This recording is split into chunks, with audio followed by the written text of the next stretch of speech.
श्री स्वामी समर्थ. नमस्कार भक्त हो. श्रावण महिना हा भगवान महादेवाचा अत्यंत प्रिय महिना मानला जातो. या काळात अनेक महिला आणि पुरुष उपवास, जप, अभिषेक आणि शिवपूजा करतात. पण काही वेळा ही भक्ती मनापासून असूनही काही लहान चुका नकळत घडतात. आजच्या व्हिडिओमध्ये आपण जाणून घेणार आहोत महिलांनी पूजा टाळाव्यात अशा 5 चुका आणि पुरुषांनी नक्की कराव्यात अशा 5 शुभ गोष्टी. हा व्हिडिओ श्रद्धा, परंपरा आणि सकारात्मक आध्यात्मिक दृष्टिकोनातून तयार केला आहे. आता आपण बघूयात महिलांनी टाळाव्यात अशा 5 चुका. पहिली चूक, राग किंवा चिडचिड मनाने पूजा करणे. पूजा फक्त हातांनी नाही तर मनाने केली जाते. घरातील तणाव, राग किंवा वाद झाल्यानंतर लगेच पूजा केल्यास मन एकाग्र राहत नाही. काही क्षण शांत बसा, महादेवांचे नामस्मरण करा आणि मग पूजा सुरू करा. शांत मन हेच सर्वात मोठे पूजन आहे. आता बघूया दुसरी चूक, शिवलिंगावर हळदी कुंकू लावणे. अनेक ठिकाणी स्त्रिया देवतांना हळदी कुंकू वाहतात, पण पारंपरिक शिवपूजेमध्ये शिवलिंगावर हळद कुंकू लावणे टाळले जाते.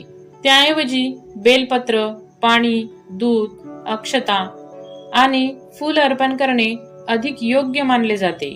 तिसरी चूक, बेलपत्र उलटे अर्पण करणे. बेलपत्राची गुळगुळीत पान वर आणि देठाचा भाग आपल्याकडे राहील अशा प्रकारे अर्पण करावे. फाटलेले, वाळलेले, कीड लागलेले बेलपत्र टाळावे. श्रद्धा जितकी शुद्ध, अर्पण तितके मंगल. आता बघूया चौथी चूक, उपवास करून दिवसभर नकारात्मक बोलणे. उपवासाचा अर्थ फक्त अन्न टाळणे नाही. कटू बोलणे, दुसऱ्याची निंदा करणे, भांडण करणे किंवा सतत तक्रार करणे यामुळे उपवासाची आध्यात्मिक शक्ती कमी होते. पाचवी चूक, पूजा घाईघाईत पूर्ण करणे. काही वेळा काम खूप आहे म्हणून पूजा 2 मिनिटात संपवली जाते. अगदी कमी वेळ असला तरी एक दीप, एक मंत्र आणि एकाग्र मन यांना अधिक महत्व आहे. आता बघूयात पुरुषांनी नक्की कराव्यात अशा 5 गोष्टी. पहिली गोष्ट, सकाळी स्नान करून शिवनाम जप करणे. श्रावणात दररोज किमान 11 वेळा ओम नमः शिवाय जप करण्याचा प्रयत्न करा. श्रावणात दररोज किमान 108 वेळा ओम नमः शिवाय जप करण्याचा प्रयत्न करा. जप मन स्थिर करतो आणि दिवस सकारात्मक बनवतो. आता बघूया दुसरी गोष्ट, घरातील ज्येष्ठांचा आदर करणे.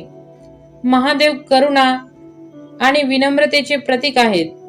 आई वडील, गुरु आणि ज्येष्ठ व्यक्तींचा आदर करणे ही सुद्धा एक प्रकारची शिवभक्ती आहे. तिसरी गोष्ट, शक्य असल्यास जलाभिषेक करणे. दररोज शक्य नसेल तरी सोमवारी शिवलिंगावर स्वच्छ पाणी अर्पण करा.